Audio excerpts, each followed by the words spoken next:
Harry fell to his knees, his body aching, covered in cuts and bruises. Sweat dripped into his eyes, stinging and blurring his vision. His breath came in ragged gasps as he clutched his wand tightly, barely able to stay upright. Around him, the small arena was packed with Aurors, both X and current, watching in silence. The sandy floor beneath him felt unsteady, and he muttered under his breath. "This is harder than battling the basilisk," he said. Summoning every ounce of strength, he forced himself to his feet, his legs shaking beneath him.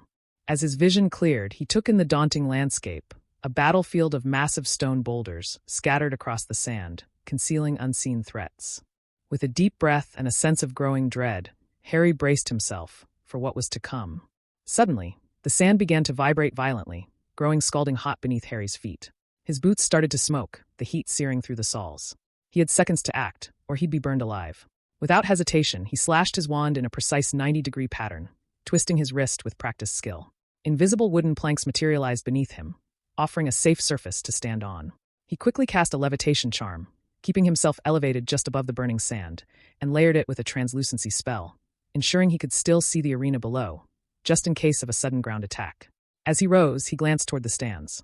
Some Aurors whispered among themselves, while others nodded in approval at his quick thinking.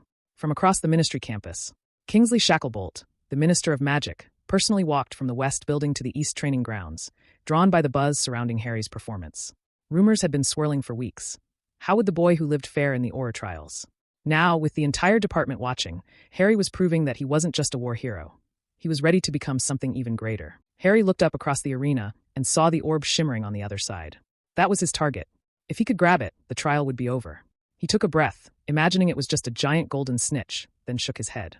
No, this is nothing like Quidditch. His thoughts drifted for a moment. I hope Ginny's match is going well today. He quickly snapped himself back to reality. Focus, he yelled.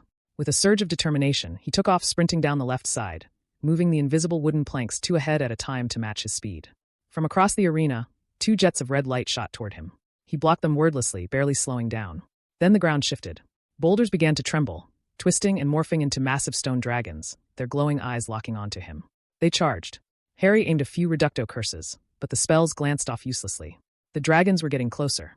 He fired more spells, jinxes, curses, hexes. None of them worked. Panting, he skidded to a halt, scanning his surroundings. Another boulder sat beside him. Fight fire with fire, he exclaimed. With a powerful summoning charm, he sent the massive rock hurtling into one of the dragons. It crashed with a deafening impact, crumbling into dust. He repeated the process, using the very battlefield against his enemies, until the path ahead was clear. But then it emerged. From beneath the sand, a monstrous black scorpion rose, its massive stinger poised directly in front of the orb. Harry didn't stop. He sprinted forward, hurling boulders toward the creature, but they were swatted away with ease. The stinger lashed out violently. He barely managed to conjure a metal shield, using it to block each strike, but every impact weakened its structure. Then crack. The last blow jammed the shield around Harry's arm, trapping it in place. He yanked, but it wouldn't budge. The stinger pulled back for another strike. Harry's heart pounded. This is it. He closed his eyes. For a brief moment, an image flashed through his mind, an old, tattered potions book from 5 years ago. For Severus, he whispered. With a final, desperate effort, he threw out his wand hand and bellowed. Sectum Sempra. An invisible blade sliced through the air. The stinger and tail were severed in 2 swift motions. The scorpion shrieked, thrashing wildly, spraying thick green and yellow blood. The acidic liquid splattered onto Harry's shoulder and leg. Searing pain. His skin boiled and bubbled on contact. A burning, unbearable agony tore through him.